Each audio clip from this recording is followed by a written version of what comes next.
إن الحمد لله نحمده ونستعينه ونستغفره ونعوذ بالله من شرور أنفسنا ومن سيئات أعمالنا من يهده الله فلا مضل له ومن يضلل فلا هادي له وأشهد أن لا إله إلا الله وحده لا شريك له وأشهد أن محمدا عبده ورسوله يا أيها الذين آمنوا اتقوا الله حق تقاته ولا تموتن إلا وأنتم مسلمون يا أيها الناس اعبدوا ربكم الذي خلقكم من نفس واحدة وخلق منها زوجها وبث منهما رجالا كثيرا ونساء واتقوا الله الذي تساءلون به والأرحام إن الله كان عليكم رقيبا يا أيها الذين آمنوا اتقوا الله وقولوا قولا سديدا يصلح لكم أعمالكم ويغفر لكم ذنوبكم ومن يطع الله ورسوله فقد فاز فوزا عظيما أما بعد فإن خير الحديث كتاب الله وخير الهدي هدي محمد صلى الله عليه وسلم وشر الأمور محدثاتها وكل محدثة بدعة وكل بدعة ضلالة وكل ضلالة في النار أعوذ بالله من الشيطان الرجيم بسم الله الرحمن الرحيم قل إن صلاتي ونسكي ومحياي ومماتي لله رب العالمين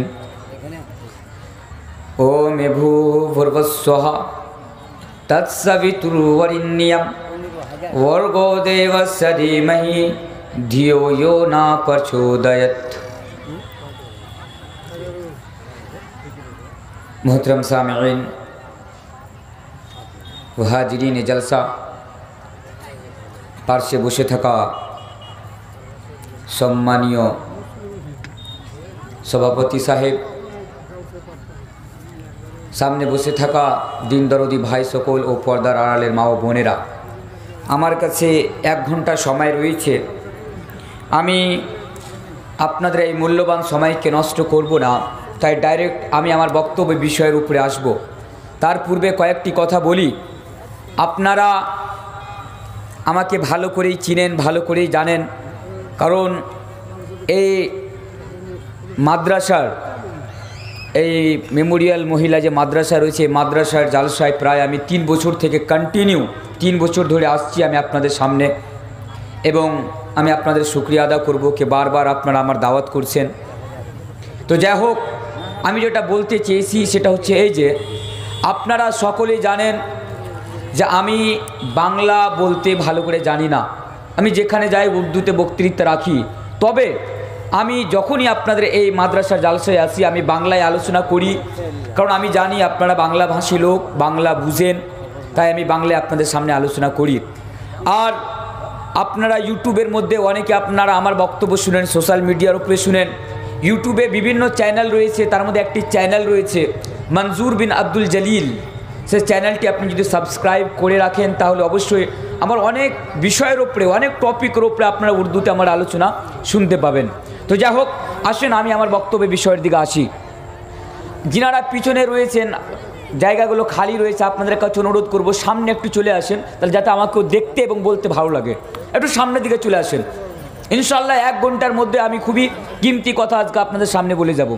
আপনাদের কাছে অনুরোধ করব যে ভাইগুলো পিছনে রয়েছেন আপনারা সামনের দিকে চলে আসেন। মা বোনদের উদ্দেশ্যে বলবো, যিনারা মাঝে মধ্যে দাঁড়িয়ে আছেন আপনাদের কাছে আমি আপনার ছেলে হিসাবে অনুরোধ করব আপনারা বসে যান। আপনারা এভাবে দাঁড়িয়ে থাকবেন না।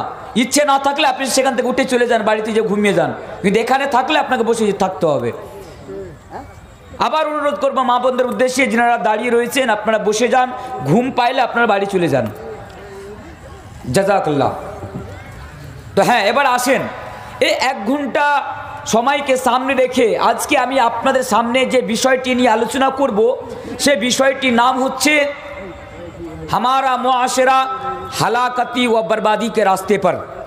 এর মানে হচ্ছে আজকে আমাদের সমাজ দিন বা দিন নষ্ট হয়ে যাচ্ছে, আমাদের সমাজ দিন বা দিন ডিস্ট্রয় হয়ে যাচ্ছে, আমাদের সমাজ থেকে নেকির কাজগুলো আস্তে আস্তে চলে যাচ্ছে, আমাদের সমাজ থেকে ভালো কাজগুলো আস্তে আস্তে চলে যাচ্ছে, আর আমাদের সমাজের মধ্যে খারাপ কাজগুলোর বৃদ্ধি পাচ্ছে। তাই আজকে আমার বক্তব্য বিষয় হলো যে আজকে আমাদের সমাজ হালাকাতি ও বরবাদির রাস্তায়।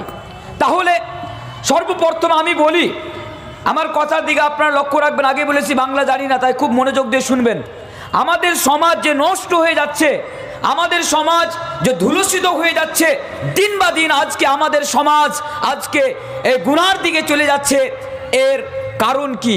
এর কারণ হচ্ছে আজকে যদি আমাদের সমাজ, আপনি লিখেলেন আমার কথা, আজকে যদি আমাদের সমাজ নষ্ট হয়, আজকে যদি আমাদের সমাজ ধূলিসাৎ হয়, আজকে যদি আমাদের সমাজ থেকে, আমাদের মহাশরা থেকে, আমাদের সোসাইটি থেকে ভালো কাজগুলো যদি দিন বা দিন শেষ হয়ে যায়, তার ভূমিকা পালন করেছে আমাদের সমাজের যুবক এবং আমাদের সমাজের যুবতীরা। আজকে আমাদের সমাজের যুবক এবং আমাদের সমাজের যুবতীদের কারণে আজকে আমাদের সমাজটা দিন বা দিন আজকে ধূলিসাৎ হয়ে যাচ্ছে, আমাদের সমাজটা নষ্ট হয়ে যাচ্ছে, আমাদের সমাজটা বরবাদ হয়ে যাচ্ছে।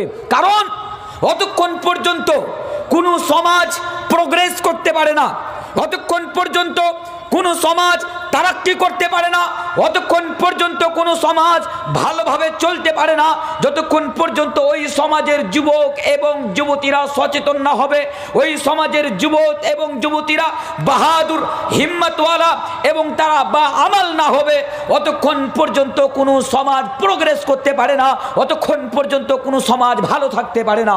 কারণ এই সমাজের যুবক এবং যুবতীরাই হচ্ছে সমাজের ক্যাপিটাল, তারা হচ্ছে সমাজের সরমায়া, তারাই হচ্ছে সমাজের জান।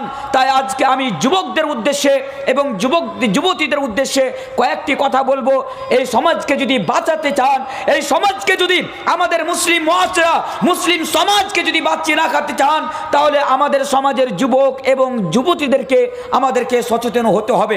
আরেকটি কথা আমি আপনাদের সামনে বলে যাই, इस्लाम भी दुनिया के अंदर एक सौले मुआशरा की तश्कील का प्रोजेक्ट रखता है। अर्थात इस्लामও চায় যাতে এই পৃথিবীর বুকে একটি ভালো সমাজ গঠুক, এই পৃথিবীর বুকে একটি ভালো সমাজ হোক, তার জন্য ইসলাম সবার আগে যুবকদের সামনে রাখে।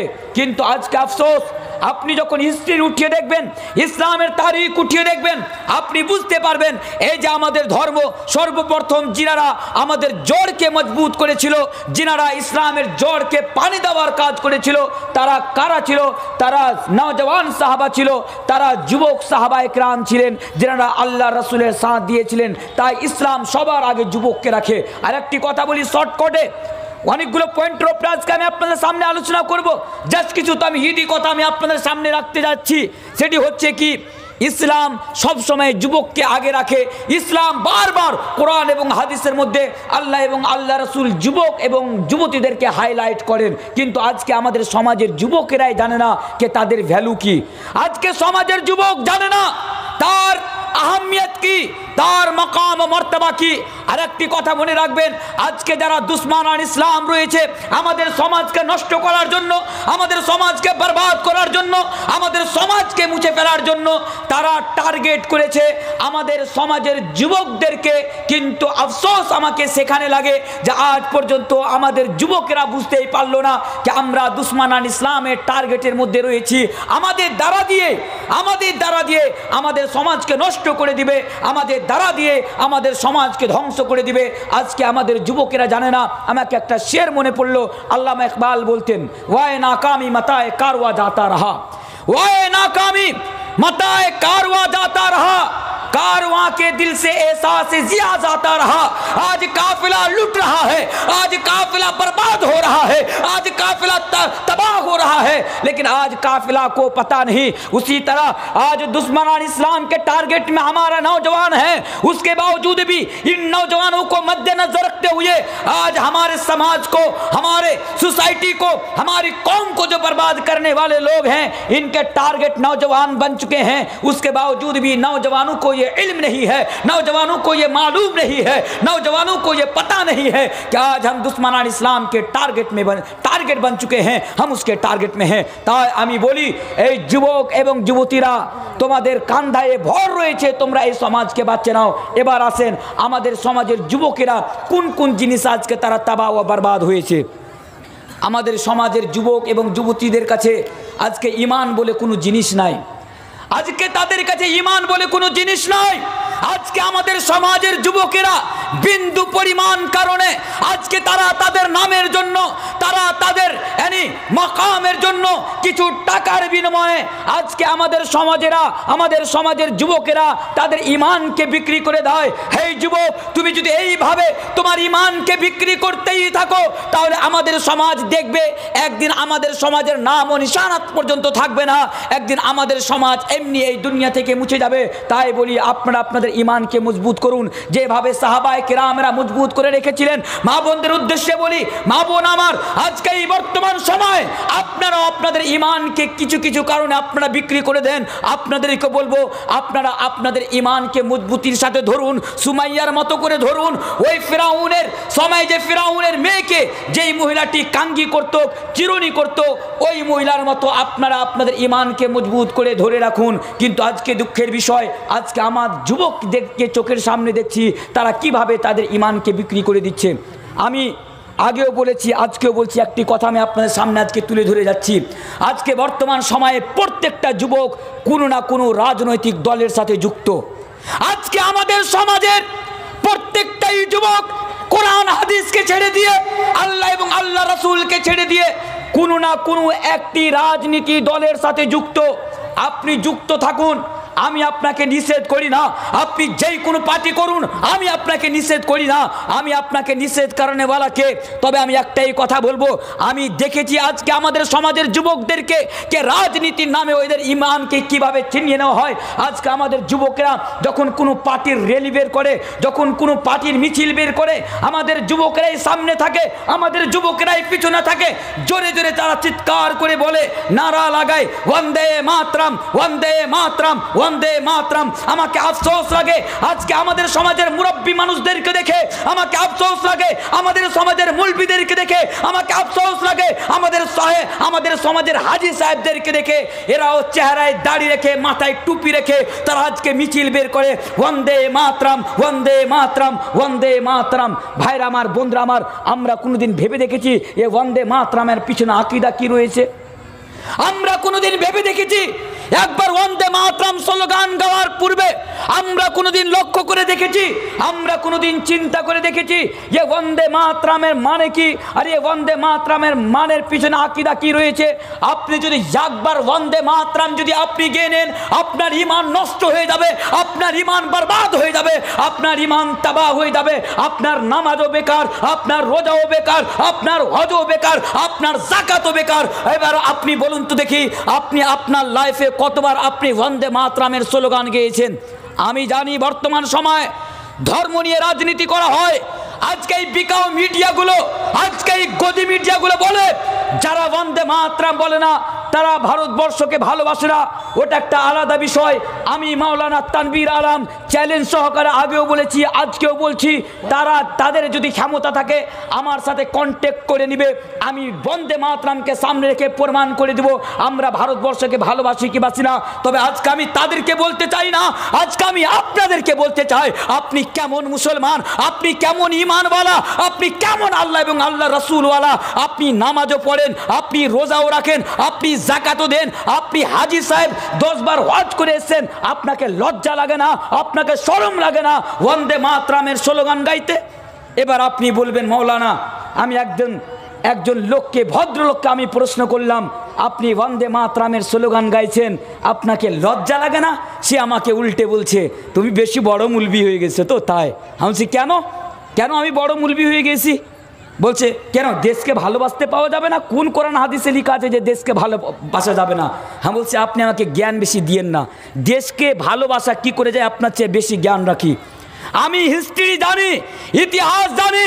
जान अपनी यूट्यूबर मध्य हमार वक्तव्य सर्च करें, हिंदुस्तान के आज़ादी में मुसलमानों का किरदार मौलाना तनवीर आलम 350 বছরের ইতিহাসকে এক এক করে সেখানে বলেছি যে ভারতবর্ষে মুসলমানদের কি অধিকার এবং ভারতবর্ষের জন্য মুসলমানেরা কি কি কুরবানি দিয়েছে এবং ভারতবর্ষকে মুসলমানেরা কিভাবে ভালোবাসে। আমি সেদিকে যেতে চাচ্ছি না, মাত্র 1 ঘন্টা সময় রয়েছে আমার কাছে। জাস্ট আমি আপনাকে এটা বুঝিয়ে দিতে চাইছি, আপনি আপনার ঈমানকে মানে বরবাদ হয়ে থেকে আপনি বাঁচিয়ে নেন। বন্দে মাতরম মানে হচ্ছে আমি যেই মাটিতে বসবাস করি তার বন্দনা করা, অর্থাৎ আমরা ভারতবর্ষের মাটিকে থাকি, ভারতবর্ষের মাটিকে পূজা করা, ভারতবর্ষের মাটির বন্দনা করা। এবার আমি আপনাকে বলি, পুজো করা আর বন্দনা করা, পুজো করা বন্দনা করা আর ভালোবাসার মধ্যে পার্থক্য আছে কি নাই? পার্থক্য আছে। আমরা পৃথিবীর বুকে সবচেয়ে মানুষের মধ্যে আমরা ভালোবাসি কাকে? আল্লাহ রসুলকে, জনাবে মুহাম্মদুর রাসূলুল্লাহ সাল্লাল্লাহু আলাইহি ওয়াসাল্লাম। হ্যাঁ, আল্লাহর কসম কে বলি, এই পৃথিবীর বুকে সবচেয়ে বেশি আমরা মুসলমান আল্লাহ রসুলকে ভালোবাসি, কিন্তু আমরা আল্লাহ রসুলের কোনোদিন আমরা পূজা করি না, ঠিক কিনা বলুন? আমরা আল্লাহ রসুলকে ভালোবাসি, আল্লাহ রসুলের পূজা করি না। সেই মতো আমরা দেশকে ভালোবাসি, ভারতবর্ষের মাটিকে ভালোবাসি। কোনোদিন প্রয়োজন পড়লে এই ভারতবর্ষের কুরবানি দেওয়ার জন্য পূর্বেও আমরা কুরবানি দিয়েছি, এখনও আমরা কুরবানি দিচ্ছি, ভবিষ্যতে আমরা মুসলমানেরা কুরবানি দিব। ভারতবর্ষেই থাকবো, ভারতবর্ষ ছেড়ে যাব না। তুমি যেই কোনো আন্দোলন নিয়ে আসো না কেন, তুমি এনআরসি ফেনআরসি কিনারসি তুমি যা ইচ্ছে তুমি লাগু করো না কেন, আমরা ভারতীয় মুসলমান ভারতবর্ষেই থাকবো। কারো বাবার ক্ষমতা নয় কি একটি মুসলমানকে এই দেশ থেকে বিতাড়িত করা হবে, এটি একটা আলাদা বিষয়। কিন্তু আমরা ভারতবর্ষে থাকবো, আমরা ভারতবর্ষের পূজা করব না। পূজা আমরা কার করব বলুন? একমাত্র আল্লাহর। আমরা ইবাদত করব একমাত্র আল্লাহর। আল্লাহ রাসূল বলেন, ইয়া মুআজ, এই মুআজ, লা তুশরিক বিল্লাহি শাইআন ইন কুতিলতা আও হুররিকতা, কে এই মুআজ তোমরা আল্লাহ ছাড়া কাউরি ইবাদত করবে না, আল্লাহ ছাড়া কাউরি উপাসনা করবে না। আল্লাহ রাসূল আমাদেরকে শিক্ষা দিলেন কে এই মুআজ, তোমাকে যদি কেউ হত্যা করে দেয়, ইন কুতিলতা আও হুররিকতা, তোমাকে যদি কেউ তোমার শরীরকে কেটে কেটে বুটি বুটি করে দেয় এবং তোমাকে যদি আগুনে জীবিত জ্বালিয়ে দেওয়া হয়, এই মুআজ তুমি আগুনে জ্বলে যাবে, তুমি তোমার শরীরকে কেটে বুটি বুটি করিয়ে নেবে, কিন্তু তুমি আল্লাহ ছাড়া কাউরি ইবাদত করবে না, আল্লাহ ছাড়া কাউরি উপাসনা করবে না, আল্লাহ ছাড়া কাউরি পুজো করবে না, আল্লাহ ছাড়া কাউরি ভক্তি করবে না। বলুন ইনশাআল্লাহ আমরা যতদিন বেঁচে থাকবো একমাত্র আল্লাহর ইবাদত করব, তোদের কথা মেনে আমরা কাউরি ইবাদত করব না। বলুন ইনশাআল্লাহ। আমরা জীবন দিতে রাজি। এই যে জয় श्री राम, गत বছর আমি বলে গিয়েছিলাম, मुसलमानों को पकड़ कर कहा जाता है कि जय श्री राम का नारा लगाओ। मैंने पहले भी कहा था, आज भी कहकर जा रहा हूँ मौजूदा दौर को सामने रखते हुए, कि कभी अगर हिम्मत हो तो मौलवी तनवीर को जय श्री राम का नारा लगा कर दिखा दो। खुदा की कसम अपनी गर्दनें कटा दूंगा, कुर्बान हो जाऊंगा, शहीद हो जाऊंगा, लेकिन कभी मेरी जबान से जय श्री राम का नारा नहीं निकलेगा। अगर निकलेगा तो अल्लाहु अकबर का नारा निकलेगा, अल्लाहु अकबर, अल्लाहु अकबर का नारा निकलेगा। এটি হচ্ছে একটি, আপনারা এই কাজ থেকে আপনারা দূরে সরে আসেন। আর একটি পয়েন্টে কথা বলি, আমরা বন্দে মাতরম কোনোদিন বলবো না, বলুন ইনশাআল্লাহ। ইনশাআল্লাহ আমরা যেই কোনো দলের সাথে থাকি না কেন থাকবো, কিন্তু আমরা বন্দে মাতরম আমরা স্লোগান গাইব না, কারণ বন্দে মাতরম স্লোগান গাওয়াটাই হচ্ছে ইসলামের মধ্যে শিরক, আর শিরক হচ্ছে সবচেয়ে বড় গুনাহ। একটি কথা। দ্বিতীয় নম্বর কথা, আজকে আমাদের সমাজের যুবকেরা, এই 2 দিন আগে আমরা দেখলাম আল্লাহর রসুলের জন্মদিবস পালন করার নামে কি কি কাজ আর কি কি তারা কাণ্ড আজকে ঘটালো। আমরা 2 দিন আগে দেখতে পেলাম, তাই যুবকদের বলে যায়, হে যুবক, কিছুদিন আগে দেখতে পাইছিলাম যে আহলে হাদিস যারা হয়, যারা সালফে সালাহিনের মধ্যে পড়ে, তারা কোনোদিন নবীর জন্মদিবস পালন করে না। কিন্তু আজকে আমরা দেখলাম আমাদের সমাজের কিছু যুবককে, আমরা দেখলাম আমাদের গ্রামের কিছু যুবককে, যারা আকীদা তো ওই আকীদা রাখে যে আকীদা সাহাবা কিরামরা রাখতেন, যারা নিজেকে আহলুল হাদিস বলে, তারপরেও আজকে দেখলাম তারা বাইক নিয়ে মিছিল বের করেছে কোনো নেতার পিছনে আর জন্মদিবস পালন করছে। ভাইরা আমার, বন্ধুরা আমার, আমাদের যুবকদেরকে সচেতন হতে হবে। জন্মদিবস পালন করা মানে পরশুদিন আমি শান্তি একটা বক্তব্য রাখলাম জন্মদিবস পালনের উপরে, আপনারা সেটাও ইউটিউবে যে আপনারা দেখতে পাবেন। তবে আমি আপনাকে শর্টকটে বলি, অবশ্যই আল্লাহ রসুল জন্ম নিয়েছেন, আল্লাহ রসুলকে আমরা ভালোবাসি। আর ভালোবাসার মানে এটা নয় যে আমরা আল্লাহ রসুলের জন্মদিনে আমরা রাস্তায় ওই ঝান্ডা নিয়ে বেরিয়ে যাব, রাস্তায় আমরা রেলিয়া করব, রাস্তায় আমরা ডিজে লাগিয়ে আমরা ডান্স করব।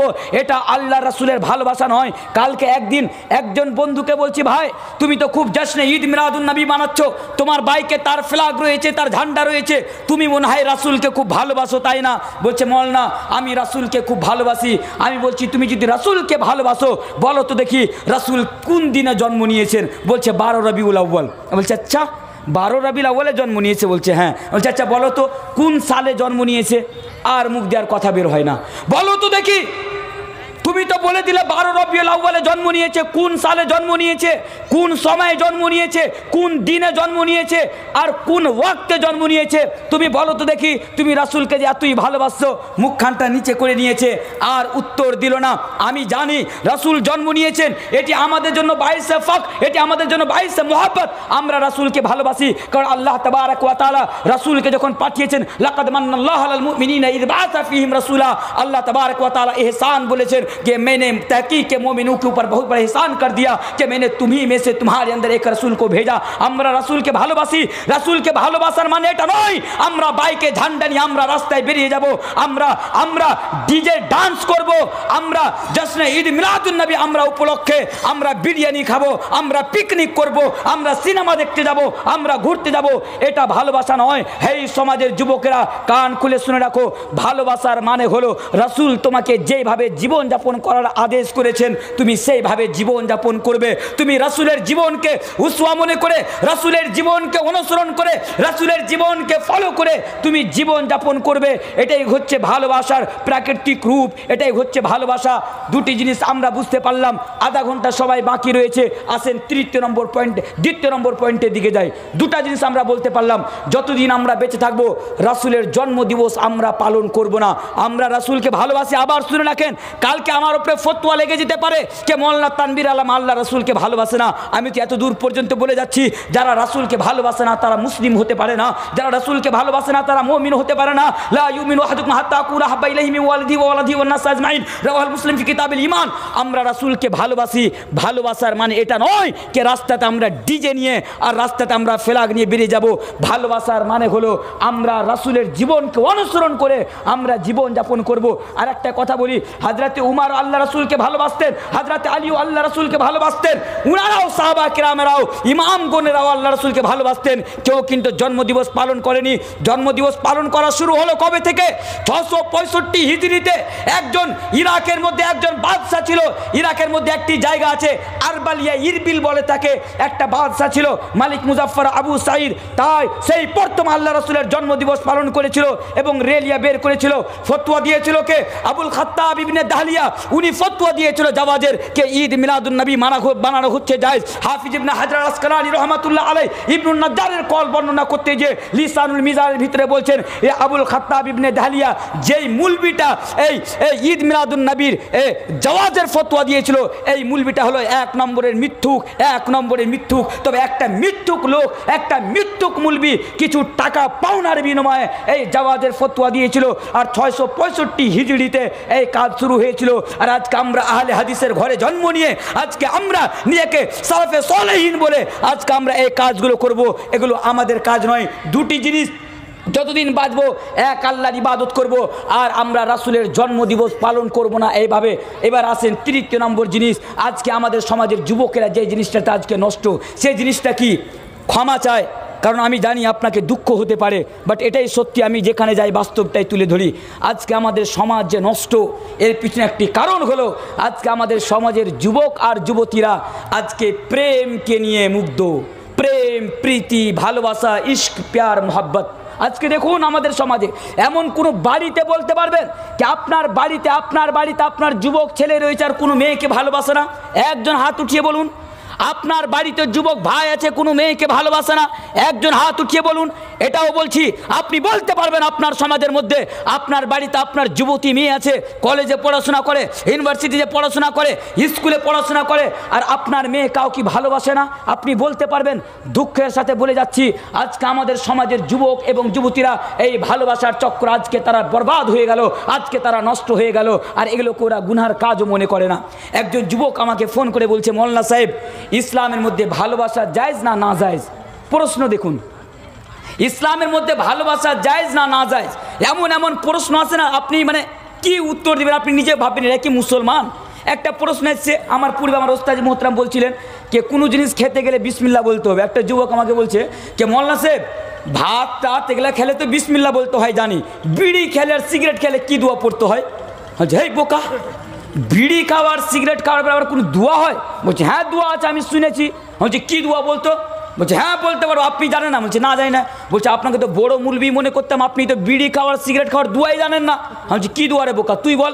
বলছে আল্লাহুম্মা বারিক লানা ফিমা বিড়ি টানা, এটা হচ্ছে বিড়ি খাওয়ার দোয়া। নাউজুবিল্লাহি মিন যালিক।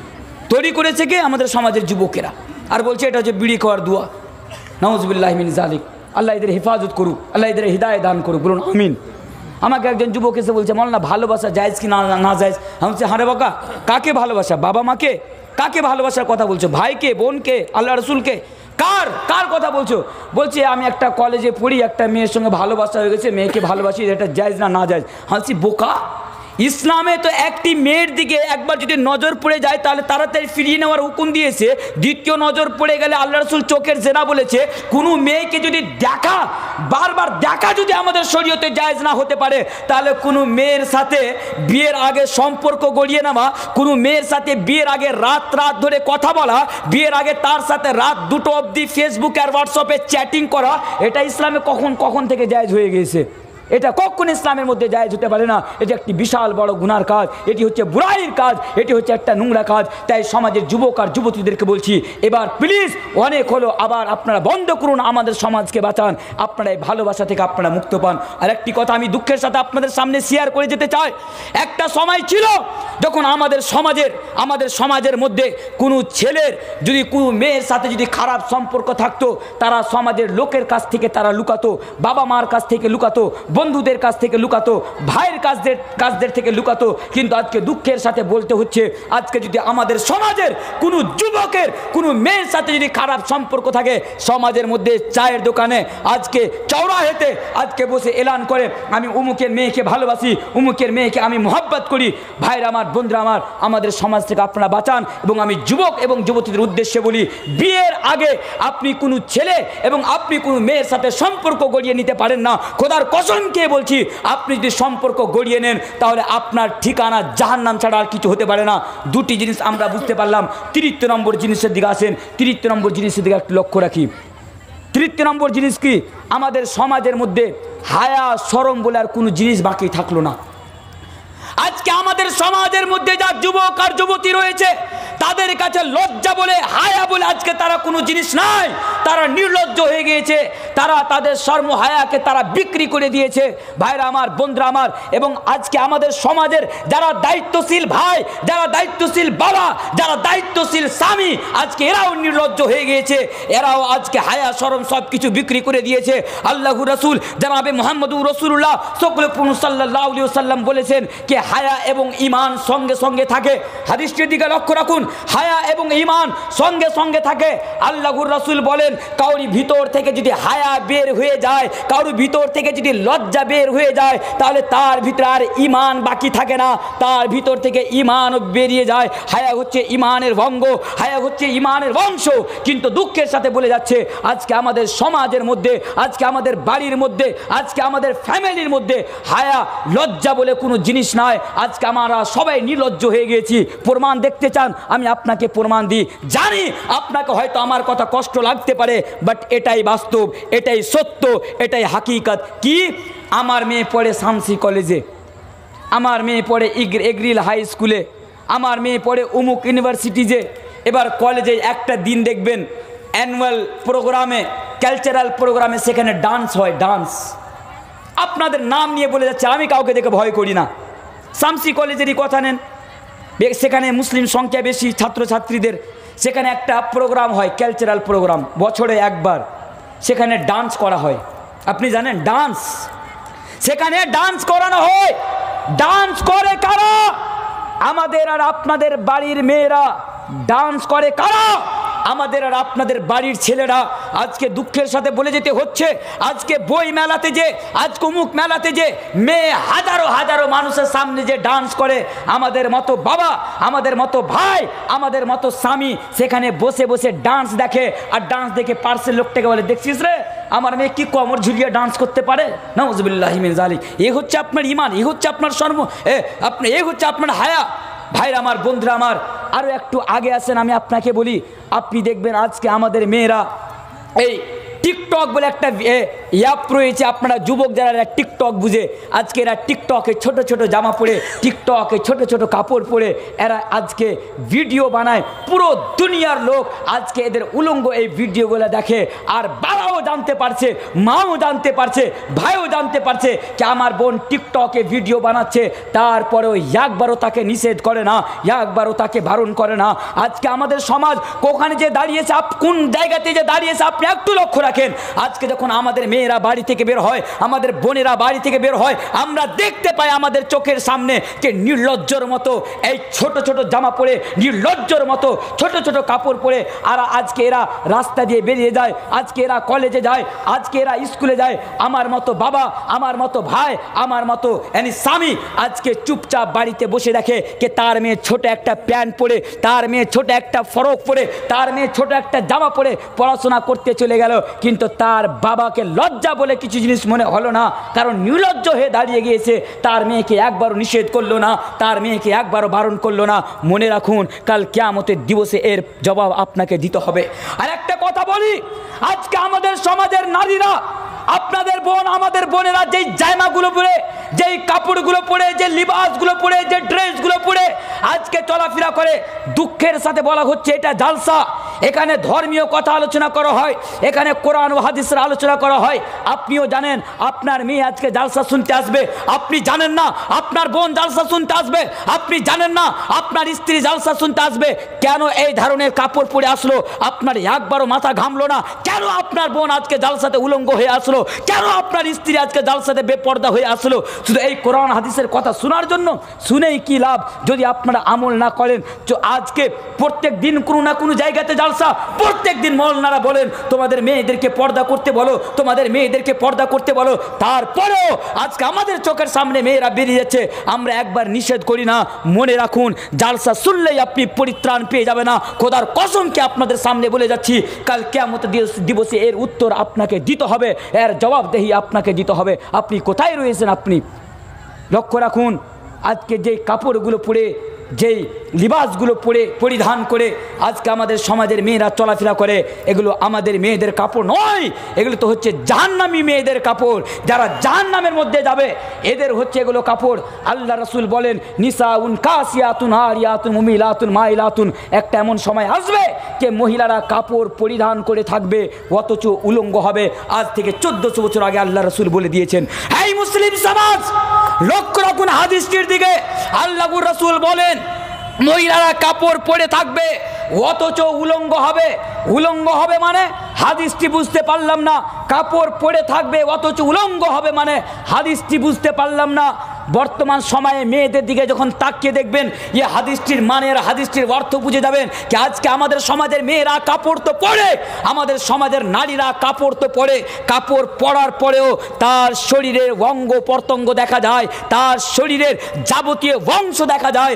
আল্লাহ রাসূল এটাই ইশারা করেছিলেন, এই ধরনের মহিলাগুলো যারা কাপড় তো পরবে, কাপড় পরিধান করার পরেও তারা উলঙ্গ থাকবে, এই ধরনের নারীরা, এই ধরনের মেয়েরা সরাসরি জান্নামে যাবে।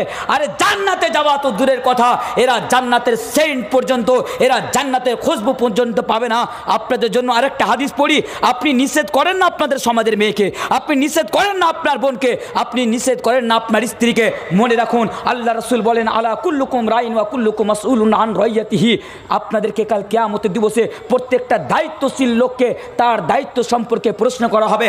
আপনি হাজী সাহেব বলে আপনি নিজেকে খুব আপনি হাজী সাহেব বলে নিজেকে গর্ব করে বলছেন, যে আমি হাজি সাহেব, আমি জান্নাতে চলে যাব, মানে আমি ওখান থেকে জান্নাতের সার্টিফিকেট নিয়ে চলে এসেছি হজ করে এসে আপনি মনে করছেন আমি নমাজি বলে আমি পরিত্রাণ পেয়ে যাব। শুনে রাখুন, আপনি হজ করে আসতে পারেন, আপনি নমাজিও হতে পারেন। খোদার কসম খেয়ে বলে যাচ্ছি, আপনার মেয়েরা যদি এইভাবে চলাফেরা করে, কাল কিয়ামতের দিবসে আপনাকেও বক্সা হবে না, আপনাকেও ছাড়া হবে না, আপনাকেও তার উত্তর দিতে হবে।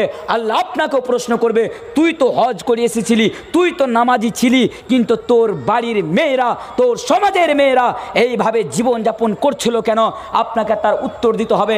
এখন থেকে আপনারা ভাবুন যে আপনি কি করে উত্তর দিবেন। তাই আমি আপনাদেরকে বলি, আপনারা তাদেরকে, সমাজকে, অতক্ষণ পর্যন্ত আমাদের সমাজ ভালো হতে পারে না যতক্ষণ পর্যন্ত সমাজের যারা দায়িত্বশীল লোক রয়েছে, বাড়ির যারা দায়িত্বশীল লোক রয়েছে, তারা যতক্ষণ পর্যন্ত নিজের দায়িত্ব পালন করবে না। আজকে যদি আমাদের সমাজ দিন বা দিন নষ্ট হয়ে যায়, তাহলে এর ভূমিকা পালন করছে সমাজের যুবক এবং দায়িত্বশীল লোক। আজকে বাড়ির ছেলে, আজকে বাড়ির মেয়ে, আজকে বাড়ির নারীরা যদি আজকে খারাপ হয়ে যায়, তার দায়িত্ব আর তার ভূমিকা পালন করছে বাড়ির দায়িত্বশীল লোক, কারণ বাড়ির দায়িত্বশীল লোকটা তার দায়িত্ব পালন করে না। আমি আপনাকে বলবো, কত দুঃখের সাথে আজকে বলতে হচ্ছে, আল্লাহ রসুল জনাবে মুহাম্মদুর রাসূলুল্লাহ সকলে পড়ুন সাল্লাল্লাহু আলাইহি ওয়াসাল্লাম বলেছেন, কোনো নারী যদি আতর লাগিয়ে, কোনো নারী যদি পারফিউম লাগিয়ে, কোনো নারী যদি সেন্ট লাগিয়ে রাস্তা দিয়ে যদি বের হয়ে যায়, আল্লাহ রসুল বলেছিলেন সেই মহিলাটি হলো জানিয়া, সেই মহিলাটি হলো জানিয়া, সেই মহিলাটি হলো জানিয়া। কোন মহিলাটি জানিয়া? ওই মহিলাকে জানিয়া বললেন আল্লাহ রসুল। কোন মহিলা? যেই মহিলা রাস্তা দিয়ে আতর লাগিয়ে চলে গেল, তার সেন্ট যুবকদের কাছে পৌঁছে গেল। বলার উদ্দেশ্য হলো, আপনি জানেন না, হে দায়িত্বশীল ভাই, হে দায়িত্বশীল বাবা, হে দায়িত্বশীল স্বামী, আপনি জানেন না আপনার বাড়ির চোখের সামনে দিয়ে, আপনার পার্শ্বে দিয়ে আপনার মেয়ে আজকে চলে যাচ্ছে আতর লাগিয়ে, সেন্ট লাগিয়ে, পারফিউম লাগিয়ে। আপনি তাকে একবার নিষেধ করেন না কেন? একবার তাকে বারণ করেন না কেন? আপনাকে বারণ করতেই হবে আপনি যদি আপনার সমাজকে ভালো করতে চান। এবার আরেকটু আগে আসেন, আমি আপনাদের জন্য আরেকটি হাদিস পড়ি। আল্লাহর রাসূল জনাবে মুহাম্মদুর রাসূলুল্লাহ সকলে সাল্লাল্লাহু আলাইহি ওয়াসাল্লাম বলছেন, সালাসাতুল্লাহ ইয়ানজুরুল্লাহু ইলাইহিম ইয়াউমাল কিয়ামা, কাল কিয়ামতের দিবসে তিন প্রকারের ব্যক্তির দিকে আল্লাহ তাবারক ওয়া তাআলা রহমতের নজর উঠিয়ে তাকাবেন না। তিন প্রকারের ব্যক্তি যাদের দিকে আল্লাহ তাবারক ওয়া তাআলা রহমতের নজর উঠিয়ে তাকাবেন না, ওই তিন প্রকারের ব্যক্তি কারা? তার মধ্যে এক প্রকার ব্যক্তি হচ্ছে যাকে আল্লাহ রাসূল দাইয়ুস বলেছেন। দাইয়ুস বলতে কোন লোকগুলো বুঝায়?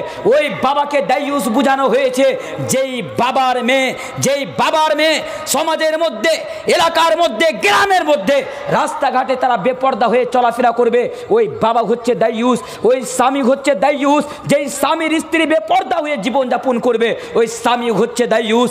ওই ভাইও হচ্ছে দাইয়ুস, কে দায়িত্বশীল থাকা অবস্থায় তার বোন রাস্তাঘাটে উলঙ্গ হয়ে বেপর্দা হয়ে চলাফেরা করেছে, সেই ভাই হলো দাইয়ুস। তাই আমি আপনাদেরকে বলি, আপনারা আপনাদের দায়িত্ব পালন করুন, আপনারা নিজেদের দায়িত্ব পালন করুন। যতক্ষণ পর্যন্ত আপনারা নিজের দায়িত্ব পালন না করবেন, ততক্ষণ পর্যন্ত না আপনার বাড়ির পরিবেশ ঠিক হতে পারবে, না আপনার সমাজ ভালো হয়ে চলতে পারবে, না আপনার সমাজ ভালো হয়ে টিকে থাকতে পারবে। নিজের দায়িত্ব পালন করুন। আর একটু আগে আসেন, আমার মেয়েরা পর্দা করবে কি কাপড় পরে। আজকে এই কথাটি খুবই গুরুত্বপূর্ণ। প্রত্যেক মা বোনদের উদ্দেশ্যে বলছে, আপনাদের উদ্দেশ্যে বলছে, আপনারা ভালো করে শুনবেন। আল্লাহ তাবারক ওয়া তাআলা পবিত্র কোরআনের মধ্যে সূরাতুল আহজাব আয়াত নম্বর 59 59 নম্বর আয়াতে বলেন, ইয়া আইয়ুহান নবী কুল্লি আজওয়াজিকা ওয়া বানাতিকা ওয়া নিসাইল মুমিনিন ইউদনিনা আলাইহিন্না মিন জালাবিবিহিন্না যালিকা আদনা ইউরাফনা ফালা ইউজাইন। অর্থাৎ আল্লাহ তাবারক ওয়া তাআলা আল্লাহ রাসূলকে বলছেন, হে রাসূল তুমি বলে দাও তোমার মেয়েদেরকে, স্ত্রীদেরকে, ওয়া নিসাইল মুমিনিন সমস্ত মুমিনা মহিলাদেরকে, যখন তারা বাড়ি থেকে বের হবে তখন যেন তারা পর্দা করে বাড়ি থেকে বের হয়, তাদের শরীরকে ঢেকে, তাদের শরীরের পর্দা করে যেন তারা বাড়ি থেকে বের হয়। আল্লাহ রাসূল বলেছেন, আল মারআতু আওরাতুন, আওরাত হচ্ছে পর্দা করার জিনিস। ইদা খারাজাত ইস্তাশাফা শয়তান, যখন কোনো নারী, যখন কোনো মেয়ে, যখন কোনো মহিলা বাড়ি থেকে উলঙ্গ হয়ে বেরিয়ে যায়, আল্লাহ রাসূল বলেন ইস্তাশাফা শয়তান, শয়তান তখন তার পিছনে লেগে যায়, শয়তান তখন তার পিছনে লেগে যায়। এবার মেয়েদেরকে পর্দা করে বের হবে। আরেকটি আমি আপনাকে কথা বলি, আমি যখন দিল্লিতে ছিলাম তখন আমাকে এবিপি নিউজ চ্যানেলে ডাকানো হয়েছিল। ফেসবুকে আমি ভিডিওটি আপলোড করেছিলাম। এবিপি নিউজ চ্যানেলে আমি যখন গেলাম, প্রথম প্রশ্ন যখন অনেকগুলো প্রশ্ন করা হয়েছিল তার মধ্যে আমাকে একটি প্রশ্ন এটা प्रश्न करा हुई ছিল कि अच्छा तनवीर साहब आप ये बताइए कि दिन ब दिन हमारे देश में जो औरतों के साथ ये नाइंसाफ़ी हो रही है, जो दिन ब दिन हमारे इलाके में हमारे देश में हमारी औरतों के साथ हमारी महिलाओं के साथ जो रेप किया जा रहा है, इसके पीछे रीजन्स क्या है, वजूहात क्या है, सबब क्या है। আমাকে প্রশ্ন করা হয়েছিল ভারতবর্ষে প্রত্যেক দিন কোনো না কোনো জায়গাতে মেয়েদের সাথে ধর্ষণ করা হয়, কোনো না কোনো জায়গাতে রেপ করা হয়, এর কারণটা কি। সেই দিনও এবিপি নিউজের মঞ্চে দাঁড়িয়ে শত শত আমাদের হিন্দু ভাইয়ের সামনে দাঁড়িয়ে একটি কথাই বলেছিলাম, আমাদের ভারতের সমস্ত নারীরা, আমাদের ভারতের সমস্ত মহিলারা যদি আল্লাহর ওয়ার্ডারকে মেনে, শরিয়ার ওয়ার্ডারকে মেনে, যদি কোরআন এবং হাদিসকে মেনে যদি তারা জীবন যাপন করে তাহলে তারা ধর্ষণ থেকে বেঁচে যাবে, তারা এই কাজগুলো থেকে তারা বেঁচে যাবে। আপনি জানেন যতগুলো মেয়ের ধর্ষণ হয় এদের যখন আপনি ইতিহাস তুলে ধরবেন, এদের যখন আপনি হিস্ট্রি তুলে ধরবেন, এদের যখন আপনি ব্যাকগ্রাউন্ড তুলে ধরবেন, ইল্লা মাশাআল্লাহ হয়তো এক একটা আলাদা বেরিয়ে যেতে পারে ভালো, তার মধ্যে বেশিরভাগ রাত্রি 12টার সময় বয়ফ্রেন্ডের সাথে সিনেমা দেখতে যাচ্ছিল, রাস্তায় ধরে তাকে ধর্ষণ করা হয়েছে। রাত্রে একাই বাড়ি ছেড়ে ঘুরতে গিয়েছিল, তার সঙ্গে ধর্ষণ করা হয়েছে। খারাপ কাজে ওই বিয়ার বারে তারা বিয়ার খাওয়ার জন্য গিয়েছিল, সেখানে তাকে ধরে ধর্ষণ করা হয়েছে। এগুলোই তাদের ব্যাকগ্রাউন্ড। আমি যদি মিথ্যে কথা বলি আপনি সোশ্যাল মিডিয়াতে যে আপনি দেখে নেবেন, সার্চ করে আপনি গুগলে যে দেখে নেবেন, তাদের ব্যাকগ্রাউন্ড এগুলোই পাবেন। তবে বলছিলাম পর্দা করলে তাদের মান সম্মান ইজ্জত সব কিছু রক্ষা হবে। একটু আগে আসেন, পর্দা করবে তারা কি করে পর্দা করবে? আপনার মেয়ে আমার মেয়ে, একটা জালসাতে আমি বলছিলাম আপনার মেয়েরা কি করে পর্দা করবে? আমাদের কাছে একটাই উপায়, পর্দা করবে মানে বুরকা পরে নেবে। আচ্ছা বুরকা পরে নিলে পর্দা করা হয়ে গেল? কে বলেছে আপনাকে বুরকা পরে নিলে পর্দা করা হয়ে গেল? শেখুল হাদিস ওস্তাদ মোহতারাম এখানে বসে রয়েছে, ইনার মজুদগিতে আপনাকে একটা খুব বড় কথা আমি আপনাকে বলে যাচ্ছি। কে বলেছিল যে বুরকা পরলেই পর্দা করা হয়? আপনার মনে হয় আপনার মেয়ে পর্দা বুরকা পরে বেরিয়ে গেল তার মানে পর্দা হয়ে গেল? আজকে নারীরা বুরকা পরে নেয় মানে পর্দা হয়ে গেল? জি না।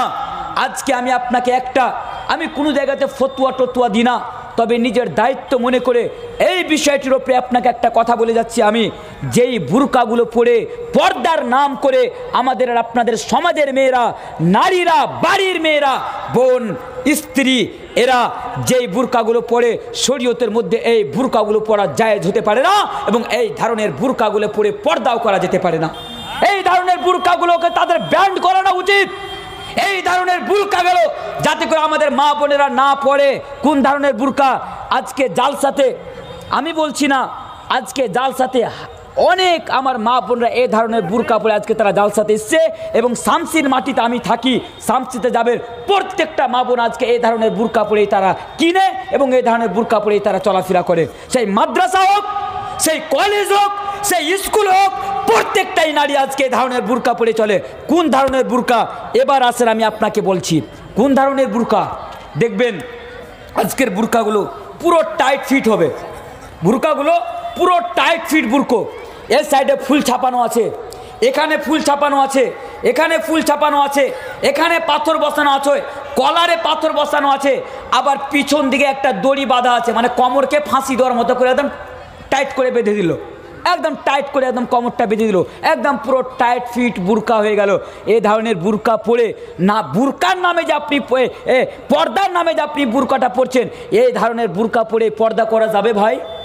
কারণ আরও মানুষের নজর আরও সেখানে আকর্ষণীয় হয়ে যাচ্ছে, আবার সেই মানুষকে, যুবকদেরকে নিজের দিকে মাইল করে নিচ্ছে। ফর এক্সাম্পল একটা উদাহরণ আমি আপনাকে দিয়ে যাই।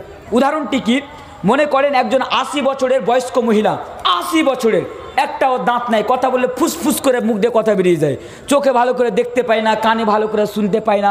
80 বছরের একটা বয়স্ক মহিলা এই ধরনের একটা বুরকা পরে নিয়েছে, পড়ছে, আমাদের সমাজে দেখতে পাচ্ছি পরে নিয়েছে। আমার মতো দুটা যুবক ছেলে রাস্তায় দাঁড়িয়ে আছে, একটা যুবক বারবার তাকাচ্ছে, বারবার তাকাচ্ছে। এবার আমি বলছি এই বোকা, তুই বারবার ওই মহিলাটির দিকে তাকাচ্ছিস কেন রে? ও বলছে যে ভাই কি করব, মনটাই মানে না। লেট বোকা, তুই জানিস না যে একবার পরে দ্বিতীয় বানদের ফলে তো চোখের জেনা হয়ে যাবে, তুই আবার বারবার তাকাচ্ছিস। বলছে কি বলবো ভাই, মনটাই মানে না। এক বোকা, মন মানে না, তোর মনে কি হয়েছে?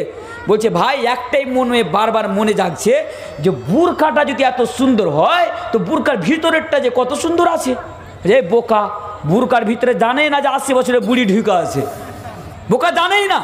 তাহলে এই ধরনের বুরকা, যে ধরনের বুরকা পড়লে আপনাকে মানুষের নজরকে, মানুষকে আপনার দিকে আকর্ষণ করে নেবে, মাইল করে নেবে, এই ধরনের বুরকা পরা শরীয়তের মধ্যে জায়েজ হতে পারে না। এবং এই ধরনের বুরকা পরেও পর্দা করা যায় না।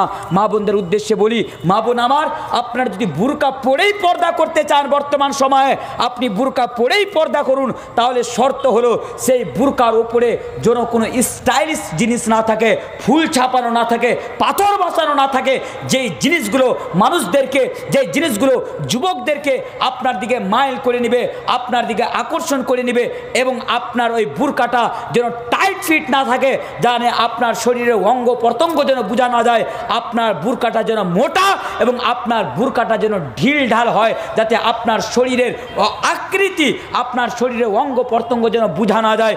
আপনাকে এই ধরনের বুরকা পরে আপনাকে পর্দা করতে হবে। আর আপনাদেরও দায়িত্ব, আপনাকে নজরে রাখতে হবে, কালকে সকালে আপনার মেয়ে যদি এই ধরনের বুরকা পরে বের হয়, আপনি তাকে নিষেধ করুন। এই ধরনের কোনো আপনার মেয়ে যদি বেপর্দা হয়ে যদি কলেজে যায়, বেপর্দা হয়ে যদি কোনো জায়গাতে যায়, আপনি আপনার মেয়েকে নিষেধ করুন। আর না, আজকে যদি আপনি নিষেধ না করেন, মনে রাখেন কাল কিয়ামতের দিবসে এর জবাবদেহি, এর উত্তর আপনাকে দিতে হবে। আসেন, লাস্ট জিনিস, মাত্র 15 মিনিটের সময় আমার কাছে বাকি রয়েছে। 15 মিনিটে আরেকটা জিনিস বলি। এই যে মোবাইল, এই মোবাইল আজকে আমাদের জন্য বিশাল বড় ফিতনা। আজকে আমাদের সমাজের যুবককে বাঁচাতে গেলে, আমাদের সমাজের যুবককে জাহান্নামের আগুন থেকে বাঁচতে গেলে এই মোবাইলের ফিতনা থেকে বাঁচতে হবে, এই মোবাইল থেকে বাঁচতে হবে। একটি কথা মনে রাখবেন, আমাদের সমাজের যুবকেরা 100%-এর মধ্যে 80% যুবক, 100-এর মধ্যে 80% যুবক এই মোবাইলকে রং জায়গাতে ব্যবহার করে, এবং আমার মা বোনেরাও এই মোবাইলকে রং জায়গাতে ব্যবহার করে। তাই আমি প্রত্যেকটা যুবক এবং যুবতীদের কাছে এবং সমাজের লোকদের কাছে আবেদন জানিয়ে যাচ্ছি, আপনারা এই মোবাইল ফোনকে ভালো জায়গাতে ব্যবহার করুন। কেউ মনে করে নিয়েন না যে আমি মোবাইল ফোনকে রাখা হারাম বলছি বা ফতোয়া দিচ্ছি, জিনা ফতোয়া না। আমি আপনাকে বলছি এই মোবাইল ফোনকে আপনারা ভালো জায়গাতে ব্যবহার করুন। কারণ আজকে আমাদের যুবকদের মধ্যে 100% যুবকের মধ্যে 80%, 80% যুবক আর যুবতীরা এই মোবাইল ফোনকে নোংরা জায়গাতে, এই মোবাইল ফোনকে খারাপ জায়গাতে ব্যবহার করছে। তার কয়েকটি কারণ আছে। প্রথমত কারণ আমি আপনাকে বলছি, আপনি তো আপনার বাড়িকে পাকসাফ করতে চান, প্রথমত কথা, আপনার বাড়িতে মোবাইল ফোন আছে, প্রত্যেকের বাড়িতে মোবাইল ফোন আছে। আপনার বাড়িতে যদি মোবাইল ফোন থাকে, বাড়িতে একটা নির্ধারিতভাবে বাড়িতে একটা মোবাইল ফোন থাকে, ভাইয়ের কাছে থাকে, বাবার কাছে থাকে, এদের কাছে থাকে আলাদা একটা নির্ধারিত বাড়িতে একটা ফোন থাকে, যাতে করে সবার সাথে কথা হয়। এবার কি হচ্ছে, বাড়িতে যখন কোনো আননোন নাম্বারে ফোন আসবে, আপনি আপনার মেয়েকে বলে দিবেন যাতে করে মোবাইলে ফোন রিসিভ না করে, ফোন রিসিভ করবে না। হ্যাঁ, বারবার কল করছে, কারো প্রয়োজনীয় কল হতে পারে, বারবার কল করছে, কারো প্রয়োজনীয় কল হতে পারে। এবার আপনার মেয়ে ফোন রিসিভ করবে, ঠিক আছে, ফোন রিসিভ করার পরে ওকে কথা বলতে নরমভাবে হবে না, একটু শক্তভাবে বলতে হবে। হ্যালো, কে বলছেন, কার সঙ্গে কথা বলতে চান? বাবা বাড়িতে নাই, ভাই বাড়িতে নাই, ফোন রেখে দিতে হবে। কিন্তু আজকে আমাদের মেয়েরা যদি কারো ফোন চলে আসলো, হ্যালো এটা মিষ্টি, কে বলছেন, কার সঙ্গে কথা বলবেন, আচ্ছা আচ্ছা আচ্ছা আপনার বাড়ি উমুক জায়গা, আচ্ছা আচ্ছা আপনি উমুক কলেজে পড়েন, তো ডিটেলসে কথা বলার প্রয়োজন নাই। ফোন আসলো, হ্যালো, কার সঙ্গে কথা বলবেন, বাড়িতে নাই, তাহলে আপনি ফিতনা থেকে বেঁচে যাবেন। আর যদি এটা না করেন, তাহলে এটা যদি না করেন তাহলে কি হবে, আমি আপনাকে তার আগে একটি আয়াত পড়ে আমি আপনাকে বুঝাই। আল্লাহ তাবারক ওয়া তাআলা পবিত্র কোরআনের মধ্যে 22 নাম্বার পারার যা শুরু থেকে আল্লাহ তাবারক ওয়া তাআলা মহিলাদেরকে শিক্ষা দিচ্ছেন, ইয়া নিসা নবী লাস্তুন্না কাহাদিম মিনান নিসা ইন ইত্তাকাইতুন্না ফালা তাখজানা বিল কওল ফালইয়াতমাল্লাযী ফি কলবিহি মারাদ ওয়া কুলনা কওলাম মারুফা। আয়াতটির মানে হলো আল্লাহ তাবারক ওয়া তাআলা মহিলাদেরকে শিক্ষা দেন, হেই মহিলারা, যখন তোমরা কোনো পুরুষের সাথে কথা বলবে, তোমরা পর্দার আড়াল হতে কথা বলবে, এবং তোমরা নরম আওয়াজে কথা বলবে না, মিষ্টি সুরে কথা বলবে না। তোমার আওয়াজের মধ্যে যদি মিষ্টিপান না থাকে, তোমাদের আওয়াজের মধ্যে যদি সুইটনেস না থাকে। আল্লাহর তাবারক ওয়া তাআলা এই কথা কেন বললেন? আল্লাহ তাবারক ওয়া তাআলা এই কথা এই জন্য বললেন, হেই নারীরা, হেই মহিলারা, তোমরা যদি কোনো পুরুষের সাথে মিষ্টি আওয়াজে, সুইটনেসের সাথে, মিঠাসের সাথে যদি তোমরা কথা বলো, ফালইয়াতমা আল্লাযী ফি কলবিহি মারাদ ওয়া কুলনা কওলা মারুফা, তাহলে তুমি যে ছেলেটির সঙ্গে, যে পুরুষটির সঙ্গে তুমি কথা বলবে, ওই পুরুষটির মধ্যে তোমার সম্পর্কে খারাপ ধারণা সৃষ্টি হয়ে যাবে, ওই পুরুষের মধ্যে তোমার সম্পর্কে খারাপ ধারণা চলে আসবে। তাই আমাদের করণীয় কি? আমাদের বাড়িতে যখন কোনো মেয়েরা ফোনে কথা বলবে, তারা নরম আওয়াজে কথা বলবে না, মিষ্টি আওয়াজে কথা বলবে না। মিষ্টি আওয়াজে কথা বললে কি হবে? এই ধরনের ঘটনাগুলো আজকে আমাদের সোশ্যাল মিডিয়ার উপরে হাজারো হাজারো ঘটনা রয়েছে। সেই ঘটনাগুলো 12টার সময় আছে এখন, জি, সেই ঘটনাগুলো আপনারা তুলে ধরতে পারেন। তাহলে আপনাকে জাস্ট বুঝাবার জন্য, জাস্ট আপনি যাতে বর্তমানে এই উদাহরণকে নিয়ে এসে যাতে আপনাকে বুঝাতে পারি, এই বুঝাবার কারণ আমি আপনাকে একটা উদাহরণ দিচ্ছি। ভাই, আমি খুব ছোট থেকেই জালসা করি। এমন কোনো মাদ্রাসা বা এমন কোনো জায়গা নাই হয়তো আমি যাইনি, আপনারা ভালো করে জানেন। আমি যখন বুলুগুল মারাম পড়তাম মাদ্রাসাতে, তখন থেকে জালসা করি। বিভিন্ন জায়গাতে যে বিভিন্ন রকমের একটা এক্সপিরিয়েন্স হয়েছে। আমি কি কয়েক বছর পূর্বে ডাংরাঘাট একটা জায়গা আছে, ডাংরাঘাটে আমি জালসায় যাচ্ছিলাম। ডাংরাঘাট জালসায় যেতে যেতে তখন মানে নিজের কোনো পার্সোনাল গাড়ি টাড়ি ছিল না, রাস্তার লাইনের গাড়িতে চলাফেরা করতে হতো। তো ট্রেনে আমি কিন্তু, শুনেন ঘটনাটা, এই আয়াতটাকে সামনে রেখে বলছি। জালসায় যাচ্ছিলাম, তো দালকোলা স্টেশনে যখন নামলাম, কমিটিকে ফোন করলাম যে আপনারা একটা গাড়ি পাঠান। আমি দালকোলা স্টেশনে নেমে গেছি। ওরা বললো যে আপনি একটা কাজ করেন, রাস্তায় তো অনেক জাম্প লেগে আছে, আপনি কোনো চায়ের দোকানে যে চা খান, আমাদের কমিটির লোক যাচ্ছে, একটু লেট হবে, রাস্তায় প্রচুর জাম্প দালকোলা রেল গেটের কারণে। ঠিক আছে, একটা চায়ের দোকানে চা খাইতে চলে গেলাম। একটা দেখছি কি যুবক আমার পার্শ্বে বসে আছে, মনে তো হলো মুসলমান ঘরের ছেলে, কিন্তু 420, একদম 420 ছেলে, মানে নিজেকে মনে করছে ও সালমান খানের বাপ, মানে এমন হিরো। ওয়াচ আর হিরো কেউ নাই। প্যান্টটা যে পরে আছে, তো পিছা তো দেখা যাচ্ছেই যাচ্ছে, এদিক ছিঁড়া, এদিক ছিঁড়া, এদিক ছিঁড়া, এদিক ছিঁড়া, মানে ছিঁড়া ছিঁড়া আছে। কিছু বললে বলবে এটা আবার নাকি ফ্যাশন, এটা নাকি আবার ফ্যাশন, ছিঁড়া প্যান্ট পরা নাকি আবার ফ্যাশন। তো একদম এই ধরনের বসে আছে। ঠিক আছে, এবার মোবাইলে কিন্তু কথা বলছে। কি কথা? আগে তুমি আমার সাথে দেখা করো, আগে তুমি আমার সাথে দেখা করো, আগে তুমি। আমি যে ব্যাপারটা কি, পাগল নাকি রে? একটাই কথা বারবার বলে যাচ্ছে, মানে রিপিট করে যাচ্ছে, তুমি আমার সাথে মানে দেখা করো, তুমি আমার সাথে দেখা করো। ব্যাপারটা বুঝতে পারছি না। এরা একটু চালাক মানুষ তো, মুলবিরা এমনিতে একটু চালাক হয়, একটু চালাক মানুষ তো। বুঝতে পারলাম না কোনো মানে ডাল মে কালা হয়। তখন নজরটা ফিরাতে লাগলাম এদিক ওদিকে, হয়তো কোনো মেয়ের সাথে কথা বলছে, দেখা করতে এসছে। একটু দূরে একটা মাল গাড়ি দাঁড়িয়ে আছে, তার পাশে দেখছি একটা মেয়ে দাঁড়িয়ে আছে, ও কিন্তু ওর সাথে কথা বলছে। বুঝতে পারলাম কানেকশানটা এই দুখানে, ওর কানেকশান এখানে, এর কানেকশান এখানে, দুজন কথা বলছে। কিন্তু ছেলেটা কিন্তু মেয়েটিকে দেখতে পায়নি, আর মেয়েটা ছেলেটিকে দেখতে পায়নি, কিন্তু আমি কিন্তু দেখে নিয়েছি। মানুষ বলে মুলবিদের নজর নাকি খুব দূর পর্যন্ত দেখা যায়। তো যাই হোক, দেখে নিয়েছি। দেখার পরে ওই মেয়েটি যখন আরেকটু কাছে এসছে, ছেলেটি যখন মেয়েটিকে দেখতে পেয়েছে, ফোনটা কেটে দিয়ে মোবাইল পকেটে মোবাইলটা ভরে দিল, সুরসুর করে বেরিয়ে চলে গেল। আমি বুঝতে পারলাম না ব্যাপারটা কী রে। দেখা করতে আসলো, মিট করতে আসলো, মানে ফেস টু ফেস কথা বলতে আসলো, দেখা না করে, কথা না বলে মোবাইলটা সুইচ অফ করে আবার সেখান থেকে তাড়াহুড়া করে চলে গেল কেন? না, কোনো একটা কারণ আছে। মেয়েটা যখন আরেকটু হাঁটতে হাঁটতে সামনের দিকে চলে এসছে, দেখছি তো সুবহানাল্লাহ, দাঁত গালা জিসির মতো লম্বা লম্বা। মানে ওই ছেলেটা যে পালাচ্ছে, ওর দাঁত দেখেই পালিয়েছে। তো মানে কি, কোনো দিন তারা দেখেনি, কিন্তু তবুও তাদের মধ্যে একটা ভালোবাসা তৈরি হয়েছে। কোথায় থেকে? এই মোবাইল থেকে। কেন? যখন বাড়িতে আননোন নাম্বারে কল এসছে, আপনার মেয়ে, আপনার বোন এই মোবাইল থেকে মিষ্টি সুরে কথা বলেছে, ছেলেটা ওর আওয়াজ শুনেই পাগল হয়ে গিয়েছে, মুগ্ধ হয়ে গিয়েছে। কথা বলতে বলতে তাদের মধ্যে একটা সম্পর্ক গড়িয়ে গিয়েছে। তাই বর্তমান সময় এই মোবাইলটাও আমাদের জন্য বিশাল বড় ফিতনা। তাই এই বাড়িকে আপনি যদি ঠিক রাখতে চান, এই মোবাইলকে ভালোভাবে ব্যবহার করতে হবে এবং আপনাকে আপনার দায়িত্ব পালন করতে হবে। আসেন, রাত 12টা হতে চললো, আর একটি জিনিস, এই মোবাইল। আজকে এই মোবাইলের দ্বারা যে আমরা করি কি আজকে না জানি। প্রত্যেক দিন এই মোবাইলে রাত্রেবেলা অফিসে বসে আছি, মোবাইলে কানে ইয়ারফোন লাগিয়ে আমরা গান শুনি, রাস্তায় বাইক চালাচ্ছি আমরা গান শুনি, স্কুলে পড়তে যাচ্ছি আমরা গান শুনি। রাত্রেবেলা যখন আমরা ঘুমাতে যাই, রাত্রেবেলা ঘুমাতে যে জানালা বন্ধ করে দিই, দরওয়াজা বন্ধ করে দিই, সমস্ত কিছু আমরা বন্ধ করে দিই।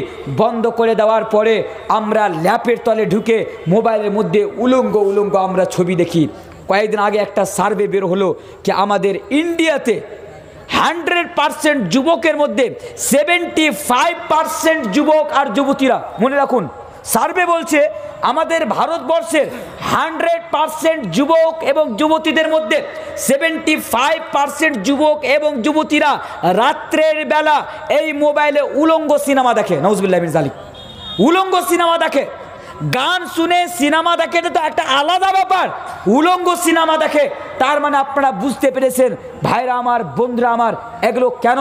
আজকে যখন আমাদের যুবক যুবতীরা রাত্রেবেলা যখন ঘুমাতে যায় সমস্ত কিছু বন্ধ করে দেয়, light off, door of, window of, মানে খিড়কি দরওয়াজা সমস্ত কিছু বন্ধ করে দিয়ে ল্যাপের তলে ঢুকে যে তারা লুকিয়ে লুকিয়ে নোংরা নোংরা সিনেমা দেখে, আর মনে করে আমাকে কেউ দেখতে পায় না, আর মনে করে আমরা কেউ দেখতে পাই না। হেই যুবক, এই যে তোমার মোবাইলের একটা টাচ তোমাকে জাহান্নামে নিয়ে যাওয়ার জন্যই যথেষ্ট।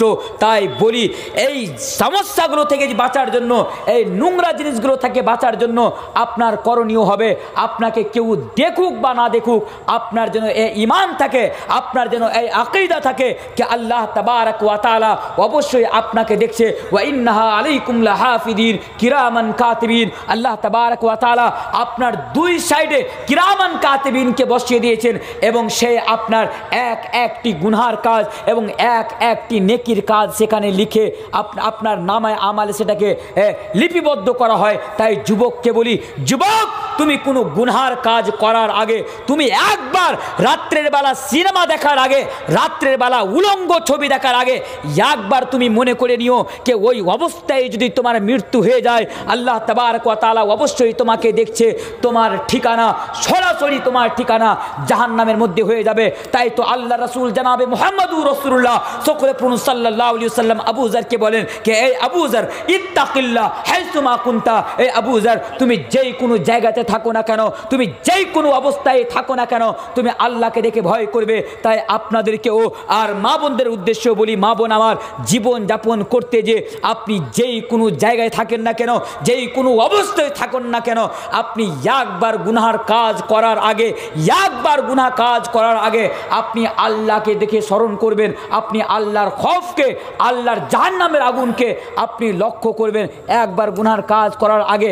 আসেন আর একটি জিনিস বলে আমি আমার বক্তব্য ইতি করে দিই। মোহতারাম বক্তা সাহেব চলে এসেছেন। জি, ও 12টা হয়ে গেছে, আমার মোবাইলটা খারাপ হয়ে গেল, 12:15 হয়ে আটকে গেছে। আমিও ঘড়ি দেখছি, ব্যাপার কী রে ভাই, এতক্ষণ থেকে 12টাই হচ্ছে না। আচ্ছা, একটাই জিনিস আমি আপনাদেরকে বলি, লাস্ট কথা, কি আজকে আমাদের সমাজের মধ্যে প্রথমত কথা, যতদিন বাঁচবো এক আল্লাহর ইবাদত করব।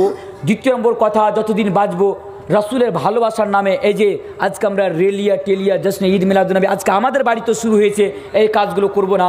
তৃতীয় নম্বর কথা, ভালোবাসা, প্রেম, মহব্বত এগুলো বাদ দিয়ে আমরা শরীয়তের দিকে আসবো। চতুর্থ নম্বর কথা, আমরা আমাদের মধ্যে হায়া সৃষ্টি করব, হায়াকে আমরা ধরে রাখবো। হায়া যদি চলে যায় ঈমানও চলে যাবে। পঞ্চম নম্বর কথা, মোবাইলকে আমরা খারাপ জায়গাতে ইউজ করব না। আর ষষ্ঠ নম্বর কথা, কি আমাদের সমাজের যুবকেরা আজকে সব কাজ করে বটে, কিন্তু আমাদের সমাজের যুবকেরা আজকে নামাজ পড়ে না। আরেকটি কথা, আজকে আমাদের সমাজের যুবকেরা সব দিকে আগে, কিন্তু ইসলামের শরীয়তের দিকে, কোরআন ও হাদিসের উপরে আমল করার দিকে সবচেয়ে পিছনে। তাই তো আজকে আমরা সমস্ত জায়গাতে লাত খাচ্ছি, আমরা জুতো খাচ্ছি। লাস্ট মেসেজ একটাই বলবো, আপনারা আপনাদের সমাজকে গঠন করুন, আপনারা আপনাদের সমাজকে মশরাকে সলে বানান, আপনারা আপনাদের পরিবারকে, আপনাদের ফ্যামিলি ব্যাকগ্রাউন্ড, ফ্যামিলি মাহলকে আপনারা দুরুস্ত করুন, এবং আপনারা আপনাদের ঈমানকে মজবুত করুন।